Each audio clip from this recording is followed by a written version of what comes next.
Okay, ನಾನು ನಿಮ್ಮ ದೂತ Sameer M D ಮಾತಾಡ್ತಾ ಇದ್ದೀನಿ. ಅಟ್ ಪ್ರೆಸೆಂಟ್ ನನ್ನ ಸಿಚುವೇಶನ್ ತುಂಬಾ ವರ್ಸ್ಟ್ ಆಗಿದೆ ಅಂತಾನೆ ಅನ್ಕೊಳ್ಳಿ. ಯಾಕಂತಂದ್ರೆ ನನ್ ಮೇಲೆ ಈಗ ಆಲ್ರೆಡಿ ಪೊಲೀಸ್ ನೋಟಿಸ್ ಬಂದಿದೆ. ಸುಮಾರು 10:45ಗೆ ಪೊಲೀಸ್ ಅವ್ರು ಬಂದು ನೋಟಿಸ್ ಕೊಟ್ಟು ಹೋಗಿದಾರೆ. ನನ್ಗೇನ್ ಭಯ ಇಲ್ಲ ಗುರು, ಕಾನೂನು ಪರವಾಗಿ ನನ್ಗೇನೆ ಈಗ ಜಸ್ಟ್ ಒಂದು ಫ್ಯೂ ಅವರ್ಸ್ ಬ್ಯಾಕ್ ಬಂದು ಕೊಟ್ಟು ಹೋಗಿದಾರೆ. ಅಂಡ್ ನನ್ಗೇನ್ ಭಯ ಇಲ್ಲ. ನನ್ನ ಹತ್ರ ಎಲ್ಲಾ ಸಾಕ್ಷಿ ಇದೆ. ನಾನು ಏನ್ ವಿಡಿಯೋ ಮಾಡಿದೀನಿ, ಯಾವ್ಯಾವ ಕೇಸ್ ಬಗ್ಗೆ ಎಲ್ಲ ಮಾತಾಡಿದೀನಿ, ಪ್ರತಿಯೊಂದಕ್ಕೂ ನನ್ನ ಹತ್ರ ಸಾಕ್ಷಿ ಇದೆ. ನಾನು ವಿಡಿಯೋದಲ್ಲಂತ ಒಂದು ಅಷ್ಟು ಕ್ಲಿಯರ್ ಆಗಿ ತೋರ್ಸಕ್ಕಾಗಿಲ್ಲ, ಬಟ್ ಕಾನೂನು ಮುಂದೆ ನಾನು ಪ್ರತಿಯೊಂದನ್ನ ಇಡ್ಲಿಕ್ಕೆ ರೆಡಿ ಆಗಿದ್ದೀನಿ. ನನಗೆ ಕಾನೂನು ಮೇಲೆ ತುಂಬಾ ಗೌರವ ಇದೆ, ತೊಂದರೆ ಇಲ್ಲ ಅದ್ರ ಬಗ್ಗೆ. ಅಂಡ್ ತೊಂದರೆ ಎಲ್ಲ ಆಗ್ತಿದೆ ಅಂತಂದ್ರೆ, ಈಗ ನಾನು ಬೀಯಿಂಗ್ ಎ ಮುಸ್ಲಿಂ ಗಾಯ್ ಈ ಒಂದು ವಿಷಯದ ಬಗ್ಗೆ ಮಾತಾಡಿದ್ರೆ ತಪ್ಪಾಗ್ಬಿಡಿದೆ ಅನ್ನೋ ರೀತಿ ಆ ತರ ಪೋರ್ಟ್ರೇಟ್ ಮಾಡ್ತಿದ್ದಾರೆ. ನೀನು ಹಿಂದೂ ದೇವಸ್ಥಾನನ ಅವಮಾನ ಮಾಡ್ಬಿಟ್ಟೆ, ಈ ಹಿಂದೂ ಹುಡುಗಿ ಬಗ್ಗೆ ನಿಂಗೆ ಆಗ್ಬೇಕು, ನಿಮ್ ಸಮಾಜದ ನೀನ್ ನೋಡ್ಕೋ. ಗುರು, ಹಿಂದೂ ಮುಸ್ಲಿಂ ಅನ್ನೋದು ಬಿಡು. ಈಗ ನ್ಯಾಯದ ಬಗ್ಗೆ ಮಾತಾಡೋಣ. ಹಿಂದೂ ಹುಡುಗಿ ಆಗಿದ್ರೇನು, ಮುಸ್ಲಿಂ ಹುಡುಗಿ ಆಗಿದ್ರೇನು ಅನ್ಯಾಯ ಆಗಿದೆ ತಾನೆ. ಅನ್ಯಾಯದ ವಿರುದ್ಧ ಧ್ವನಿ ಎತ್ತದೆ ಧರ್ಮ. ಅಂಡ್ ಅದನ್ನೇ ನಾನು ಪಾಲಿಸ್ತಾ ಬಂದಿರೋದು.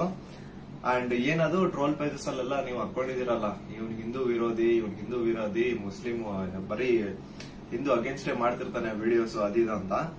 ಅವ್ರಿಗೆಲ್ಲ ಒಂದೇ ಮಾತು ಹೇಳ್ತೀನಿ, ಸಮೀರ್ ಎಂ ಡಿ ಅಂತ ನನ್ನ ಇನ್ನೊಂದು ಚಾನಲ್ ಇದೆ. ಅರೌಂಡ್ 270K ಸಬ್ಸ್ಕ್ರೈಬರ್ಸ್ ಇದಾರೆ ಅಲ್ಲಿ ನಾಟ್ ಸೋ ನಾರ್ಮಲ್ ಅಂತ ಹೇಳ್ಬಿಟ್ಟು ನಾನೊಂದು ಸೀರೀಸ್ ಸ್ಟಾರ್ಟ್ ಮಾಡಿದ್ದೆ. ಅದರಲ್ಲಿ ಫಸ್ಟ್ ವಿಡಿಯೋ ನಾನು ಹೋಗಿ ಮಾಡಿದ್ದೆ ತುಮಕೂರಲ್ಲಿರುವಂತಹ ಸಿದ್ದೇಶ್ವರ ಸ್ವಾಮಿ ಬೆಟ್ಟದ ಬೆಲೆ.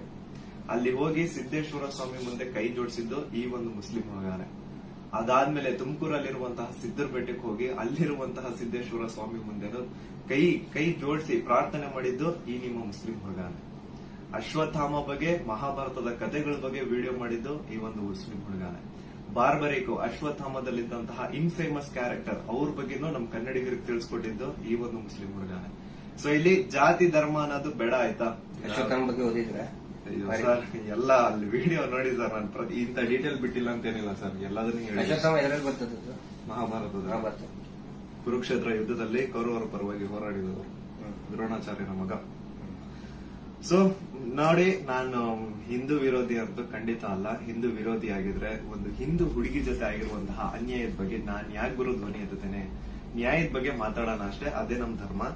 ಅಂಡ್ ಕೇಸ್ ಡೀಟೇಲ್ಸ್ ಎಲ್ಲ ಈಗ ಗಿರೀಶ್ ಸರ್ ನಿಮ್ಗೆ ಹೇಳ್ತಾರೆ, ನನ್ನ ಮೇಲೆ ಏನ್ ಕೇಸ್ ಆಗಿದೆ ಅದ್ರ ಬಗ್ಗೆ ಏನು ಅಂತ ಗಿರೀಶ್ ಸರ್ ನಿಮ್ಗೆ ಅಪ್ಡೇಟ್ ಕೊಡ್ತಾರೆ. ಬಟ್ ಅದಕ್ಕೂ ಮುಂಚೆ I really want to thank you team ತಿಪುರೊಡ್ಡಿ. ಯಾಕಂತಂದ್ರೆ ನಾನು ಅಟ್ ಒನ್ ಪಾಯಿಂಟ್ ನಾನು ಕಂಪ್ಲೀಟ್ ಬ್ರೇಕ್ ಆಗ್ಬಿಟ್ಟಿದ್ದೆ. ಲೈಕ್ ಏನ್ ಗುರು, ನನ್ ತಪ್ಪು ಮಾಡ್ಬಿಟ್ನ, ನನ್ ನಿಜ ಕಣ್ಣೀರ್ ಬರೋದೊಂದು ಬಾಕಿ ಇತ್ತು. ಅಂತ ಟೈಮಲ್ಲಿ ತಿಮುರೊಡ್ಡಿ